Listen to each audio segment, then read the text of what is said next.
അധ്യായം 2. ദൈവം മനുഷ്യന് സ്വയം വെളിപ്പെടുത്തുന്നു. ദൈവത്തിന്റെ പ്രവൃത്തികളുടെ അടിസ്ഥാനത്തിൽ മനുഷ്യന് തന്റെ സ്വാഭാവിക ബുദ്ധി ഉപയോഗിച്ചു ദൈവത്തെ നിസ്സംശയം അറിയാൻ കഴിയും. എന്നിരുന്നാലും മനുഷ്യന്റെ തീക്ഷ്ണശക്തികൾക്ക് അപ്രാപ്യമായ മറ്റൊരു വിജ്ഞാനമണ്ഡലമുണ്ട്, ദൈവിക വെളിപാടിന്റെ തലം.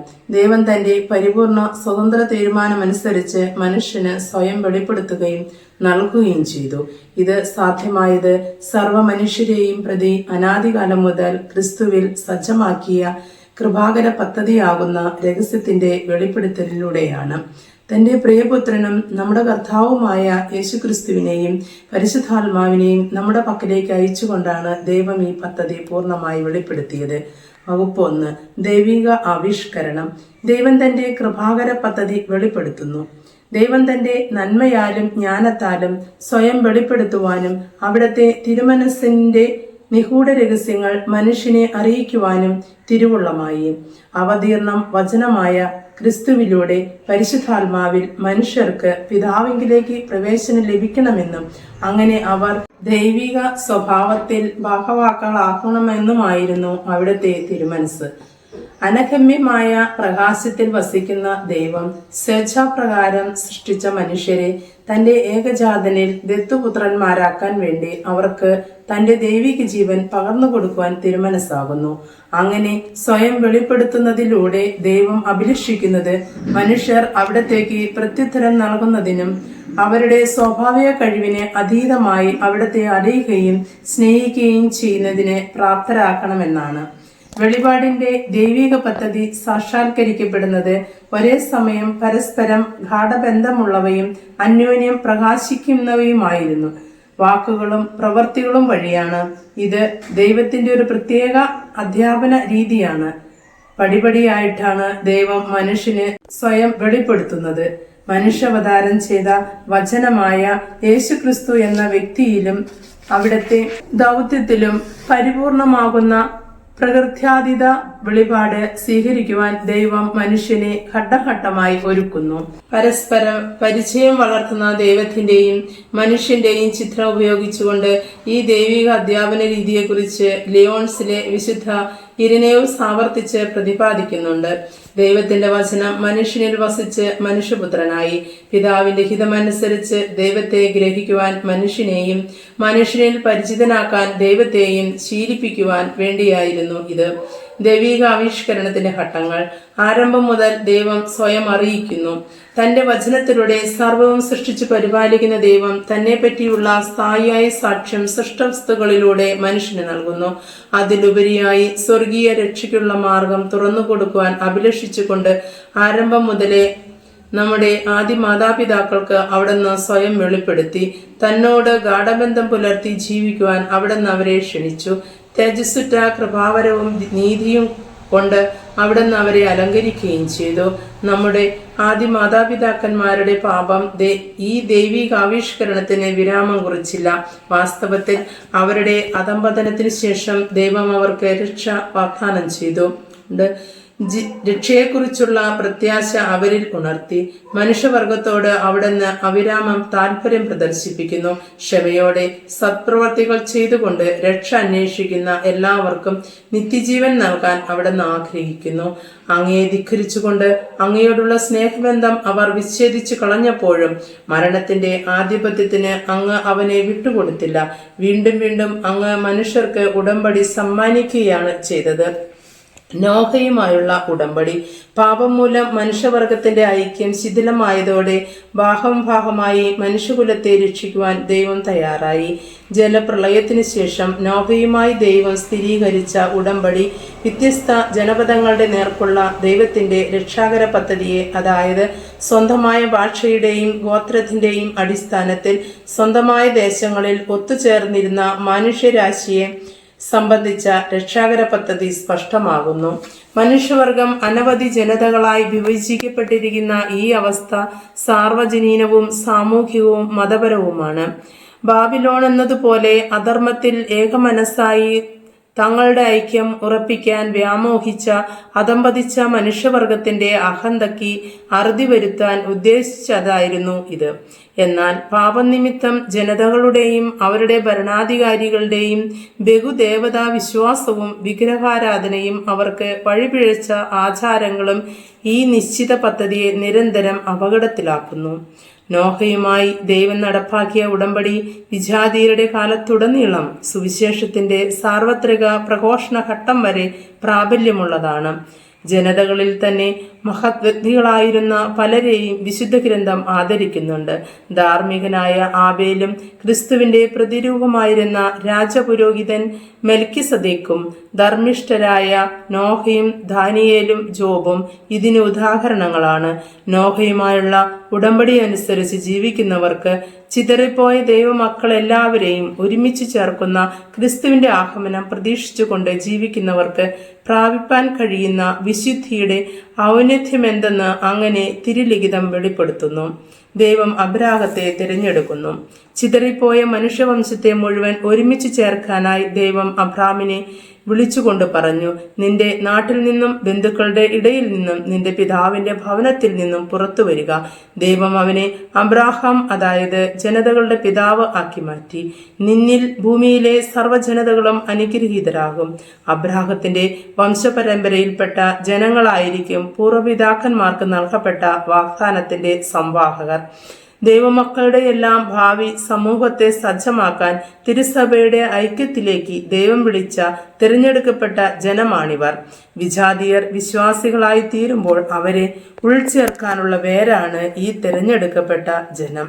സഭയുടെ എല്ലാ ആരാധനാക്രമ പാരമ്പര്യങ്ങളിലും ഗോത്രപിതാക്കന്മാരും പ്രവാചകന്മാരും പഴയ നിയമത്തിലെ മറ്റു ചില മഹത് വ്യക്തികളും വിശുദ്ധരായി സമാദരിക്കപ്പെട്ടിരുന്നു. ഇനി ഭാവിയിലും അങ്ങനെ തന്നെ ആയിരിക്കും. ദൈവം ഇസ്രായേലിനെ സ്വന്തം ജനമായി രൂപപ്പെടുത്തുന്നു. പൂർവ്വപിതാക്കന്മാരുടെ കാലശേഷം ഇസ്രായേലരെ ഈജിപ്തിലെ അടിമത്തത്തിൽ നിന്ന് മോചിപ്പിച്ചുകൊണ്ട് ദൈവം അവരെ തന്റെ സ്വന്തം ജനമായി രൂപീകരിച്ചു. സിനായ് മലമുകളിൽ വച്ച് അവരുമായി അവിടുന്ന് ഉടമ്പടി ഉറപ്പിച്ചു.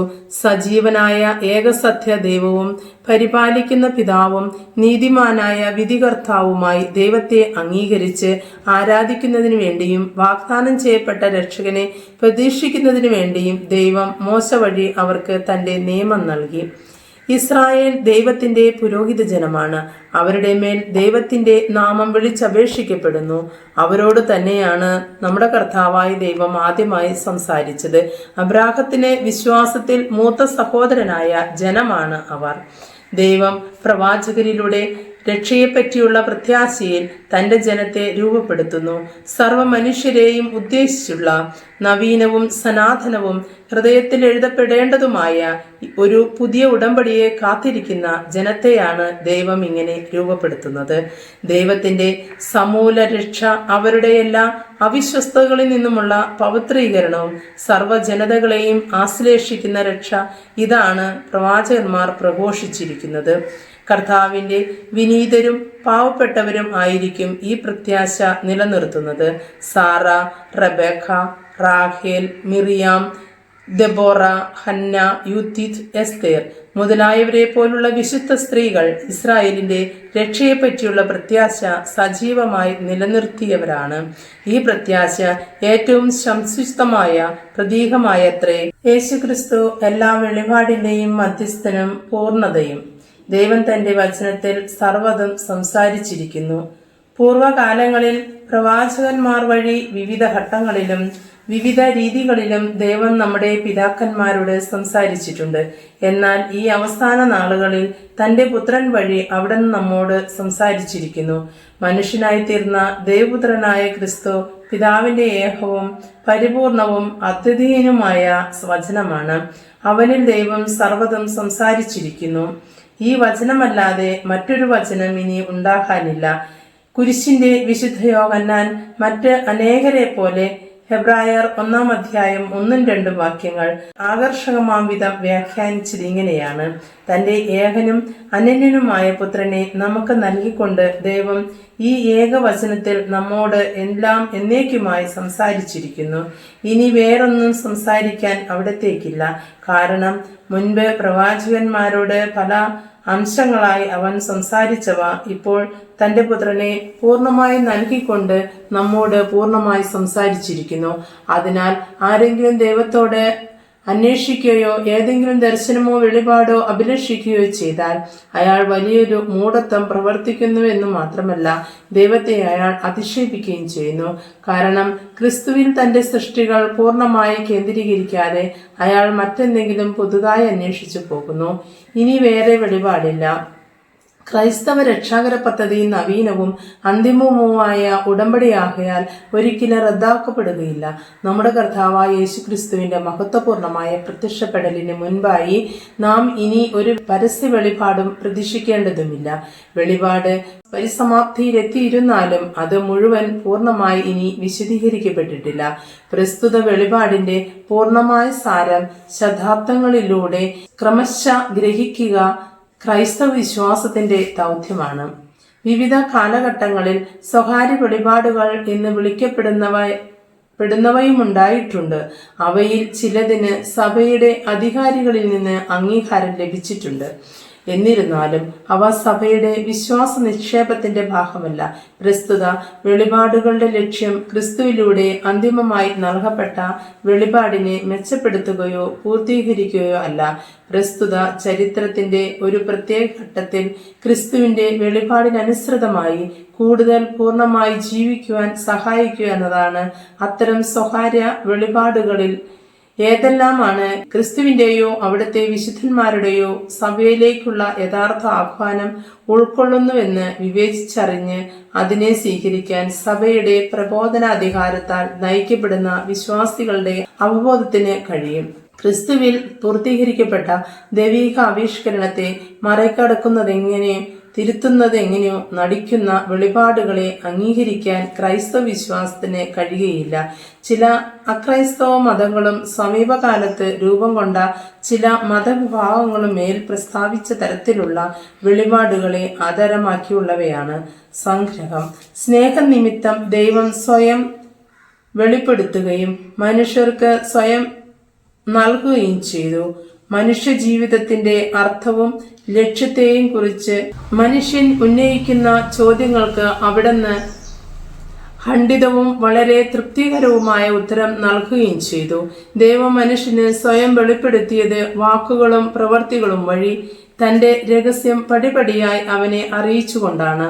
സൃഷ്ടികളിൽ കൂടി തന്നെ പറ്റിയുള്ള ദൈവം നൽകുന്ന സാക്ഷ്യത്തിനു പുറമെ നമ്മുടെ ആദ്യ മാതാപിതാക്കന്മാർക്ക് അവിടുന്ന് സ്വയം വെളിപ്പെടുത്തി.